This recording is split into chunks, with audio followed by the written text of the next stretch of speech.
Y hoy nos acompaña Guillermo Abumbra, director de estrategias de mercado de Finamex, para hablar sobre la situación económica del 2016 y, por supuesto, los pronósticos para el próximo año. ¿Cómo estás? Bienvenido. Muy bien, muchas gracias. ¿Qué nos deja este año, además de ajustes en la calificación crediticia, baja en los precios del petróleo, depreciación del peso, alza en las tasas de interés? Cuéntanos. Sí, lo que quería hacer es como decir, ¿qué se sembró en 2016 que vamos a estar cosechando en 2017?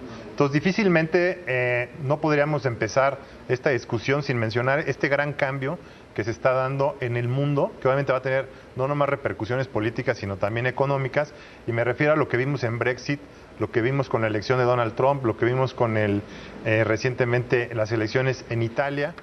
Y lo que estamos viendo es un voto de protesta de la gente de a pie que está diciendo, ¿sabes qué? No estoy teniendo las oportunidades de empleo que debería tener, no estoy de acuerdo con la distribución del ingreso y pues de alguna forma le están echando la culpa a la globalización, a la inmigración, y eso pues nos puede empujar al populismo. ¿Y cuál es el riesgo? Bueno, pues nosotros en México vamos a empezar un proceso electoral el 2017 para 2018 y bueno, pues como se ven las cosas ahorita tenemos que poner qué está sobre la mesa. Pues hubo muchos escándalos de corrupción este año, digo, están a la luz de todos los diarios. También la popularidad del presidente está muy baja y bueno, pues si vemos las encuestas, está ahorita ganando la izquierda, dependiendo cómo se acomode las alianzas, pero sin duda va a ser un tema importante en 2017.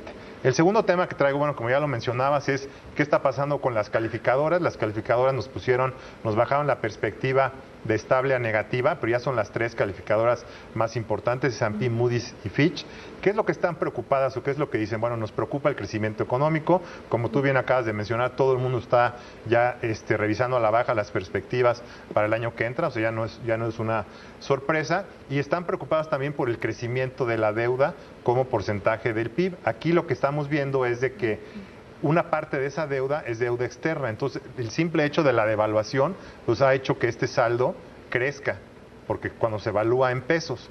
Entonces, un tema muy importante el año que entra es de que el mismo monto que tenemos de deuda externa es lo que hay de reservas en el Banco de México. Entonces, casi que lo que va a crecer la deuda este año es lo que va a ganar Banco de México de remanente de operación. Entonces, la recomendación el año que entra es de que todo este remanente que va a recibir la Secretaría de Hacienda, que nosotros estimamos podría llegar hasta 400,000 millones de pesos, es una cifra histórica, se utilice el 100% para reducir la deuda, ¿no? Y compensar esta alza por el tipo de cambio.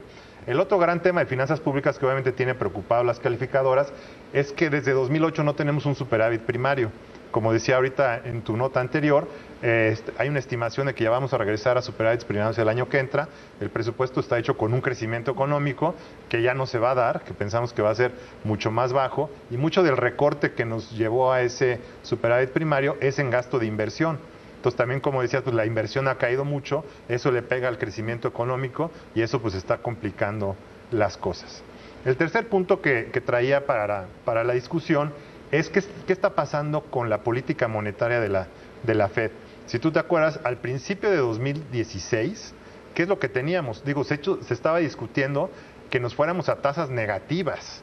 No había crecimiento económico, que China a lo mejor se iba a tener una desaceleración muy acelerada, los precios del petróleo estaban en $20 y hoy estamos discutiendo ya totalmente lo contrario, los precios del petróleo arriba de 50, se está discutiendo 3 alzas de tasas de la Fed para el año que entra. ¿Y eso qué implicaría? Que los flujos que llegaban a mercados emergentes buscando rendimiento por las tasas bajas de la Fed podrían estar empezando a regresar a Estados Unidos si se dan estas alzas el año que entra, y mucho vendría por el plan fiscal de Trump.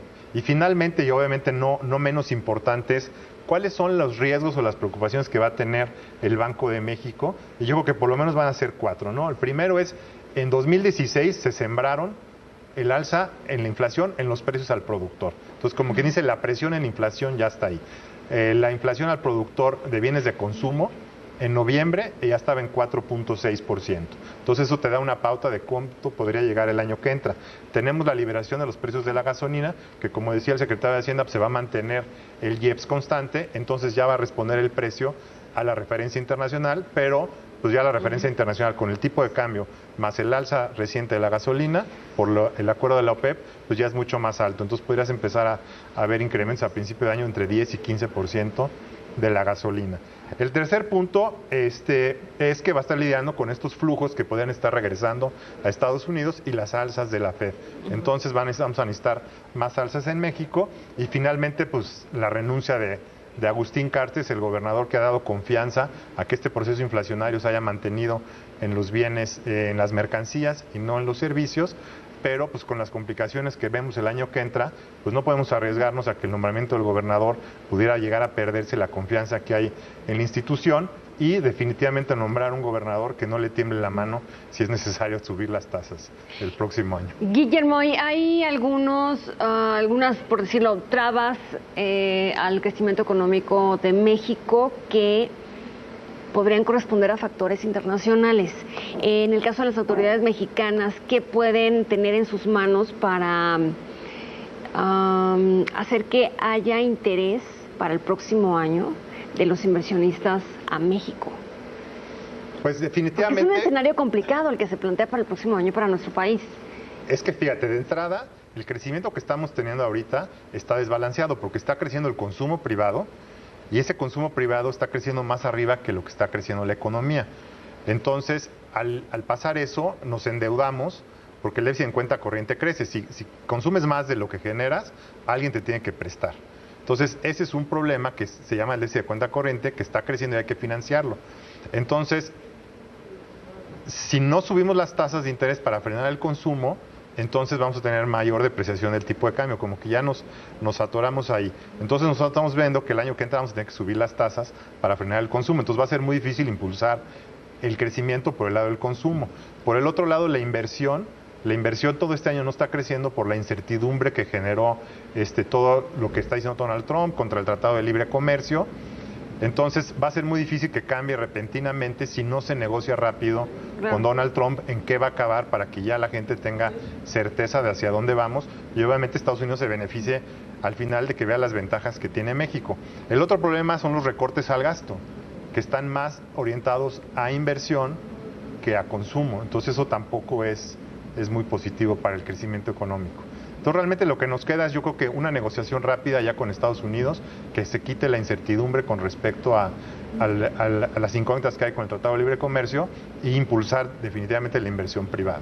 Y tomar decisiones bien pensadas. Guillermo, muchas gracias. Como siempre, gracias a ti. Como siempre, un gusto tenerte. Muy buenas tardes. Guillermo Abumrad, director de estrategias de mercado de Finamex. Muy buenas tardes. Gracias.